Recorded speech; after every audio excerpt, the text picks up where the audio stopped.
Happy Wednesday. Welcome to episode number 6. I want to dedicate this episode to my parents. I want to take this time to acknowledge that I'm so proud to be their son.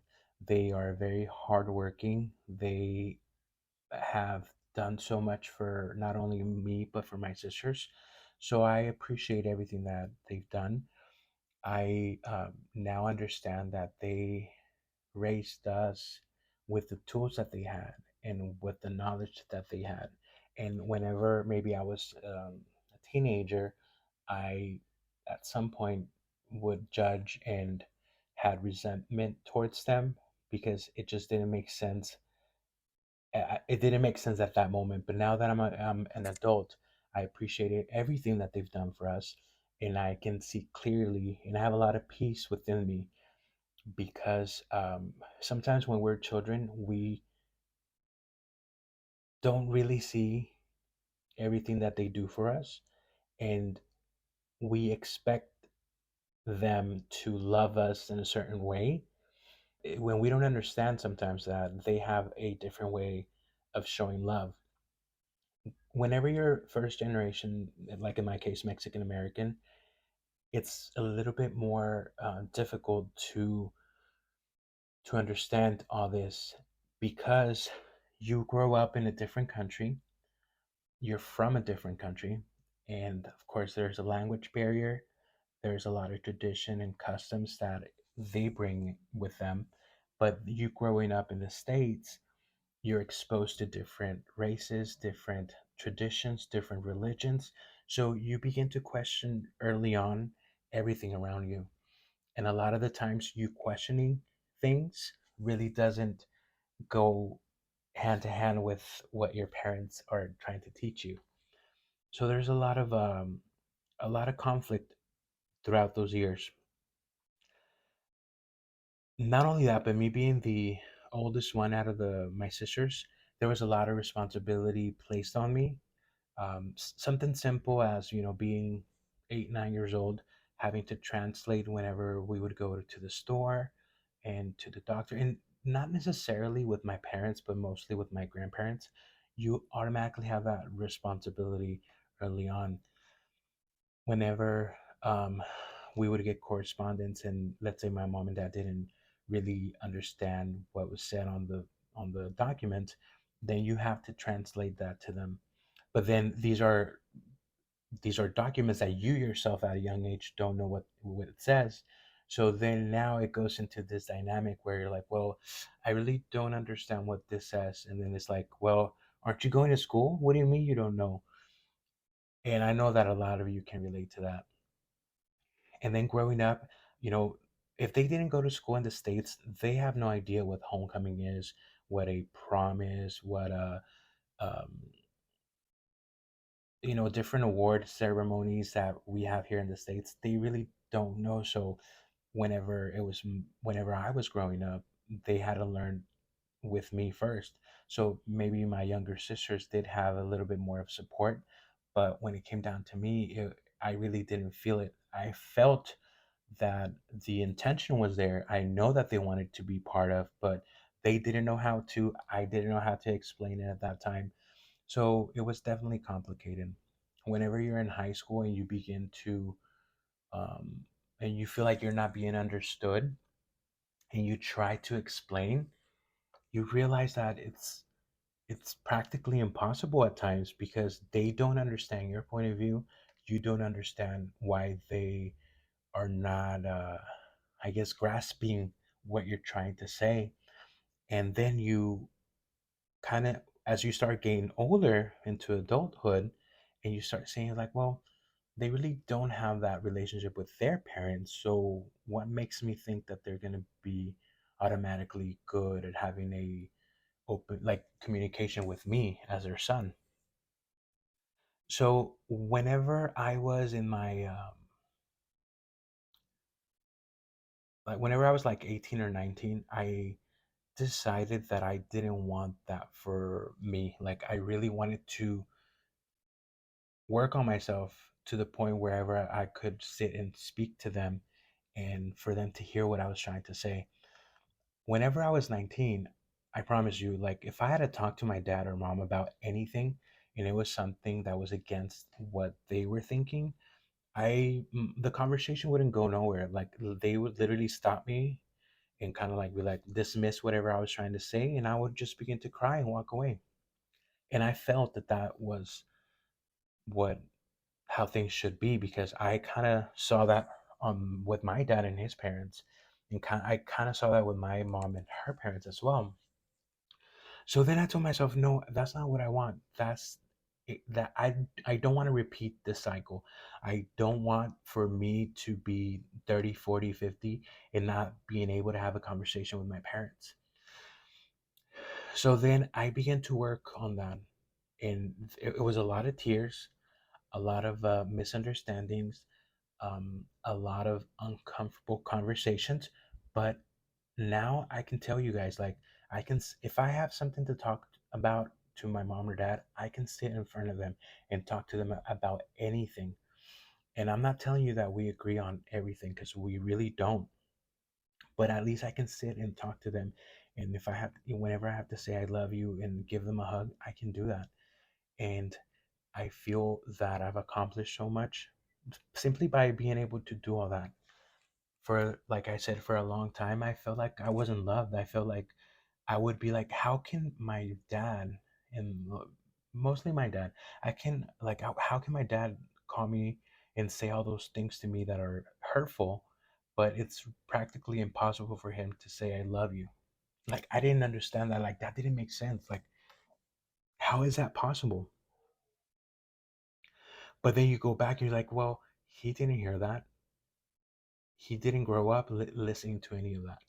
So it's going to be, if he doesn't realize what he's doing, he's not going to change it. So whenever I realized that he was only raising me with the tools that he had and with the knowledge that he had, it helped me see both of them in a different with different eyes, like with eyes of compassion, with love, kindness. And now I don't take it personal. I really don't. Like, I hug them, I tell them that I love them, but that's me now trying to build that relationship with my parents. So I ask of you, if you still have your parents, try to change the lenses that you see them. Try to see them with kindness, with love, with compassion, and understand that our parents really love us and they do what they can with their capacity, with their tools. And if you really want a change, you try to be the change. You be the one that teaches them that there's a different way, that um, there's a different way for you to show love. The version that my nieces get is totally different from what I got. But there's no moment where I feel envy or I feel, well, I wish I would have gotten that. Why does she get it, not me? That doesn't cross my head. On the contrary, I'm so glad that they're able to see that great version of him in her because that's what I saw with my grandparents. And I love my grandparents so much. So for my nieces to see that from my parents, I'm so happy that they get to see that. And it's something that you have to work on. It's not going to happen overnight. And just because I saw it and a made it a point to not be the same and to be different and to make that change doesn't mean that we all see it like that. Like, with even if you're a family with several siblings, you're going to realize that not everyone is going to see it like that. Some of you may have that resentment and it won't go away that easy. But if you are able to see that and recognize that you are the change, that's the first step. And hopefully, your siblings, once they see that everything's going good for you in that relationship with your parents, hopefully they will hop on and they will try to cultivate a good relationship with the parents. I feel that it's so important. And a lot of the times I've seen where the relationship is not there, and instead of make it a point to like fix it, they let it go. Don't wait for don't wait too long to make that change. Know that you have that know that you can be that change. You can be the one that makes that whole change in your family, and go for it. It's not going to be easy. It's going to be difficult, and it's going to be a lot of um, moments where you feel like you want to give up, but don't, because you're going to be good at the end. And your parents, at least in my culture, we end up taking care of our parents. So if I'm going to be taking care of of my parents whenever they get older, well, I at least want to make sure that I have a good relationship, because I want to be able to be that I want to be able to have that relationship where they feel comfortable coming to me and telling me what what they expect, what they want, and not have that distance. I would hate to have that animosity as they get older. I wanted to feel safe with me. So I'm very grateful for my parents, and I'm also very blessed and thankful for having that vision where I knew that I wanted to do something different. To I didn't want to follow that same pattern that I saw my parents do. I wanted to do something different, and I feel that I did it. And I'm not saying that I'm completely done. I'm still working on it. It's something that I have to work on every day, and those uncomfortable conversations still happen. Like I still have to sit with them and talk about topics that you know about anything, and it's not easy. It's difficult, but I'm glad that I'm able to have those conversations with them, and I always try to make it a point that it comes from a place of love. And I've also realized that people don't expect people to change. People may never change, and because they choose not to. And it has nothing to do with you. And you may have the best intentions, and it might be very painful to see that they don't want to change, because at the end of the day, you want for them to change for them, for for their happiness, not really because of you. It's because you see that there's possibility in them. They have the opportunity to be happy, but a lot of the times it's something that it's out of our hands.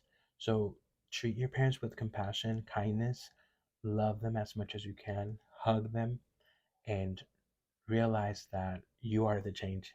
You make that change, and you teach them how to hug. You teach them how to say good words, and don't repeat that cycle with your kids.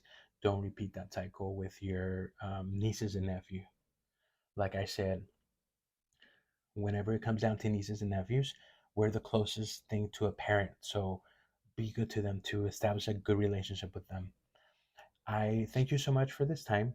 I want to say that it's been so fun to make these videos, and I will see you next week. Hope you have a phenomenal week. Bye bye.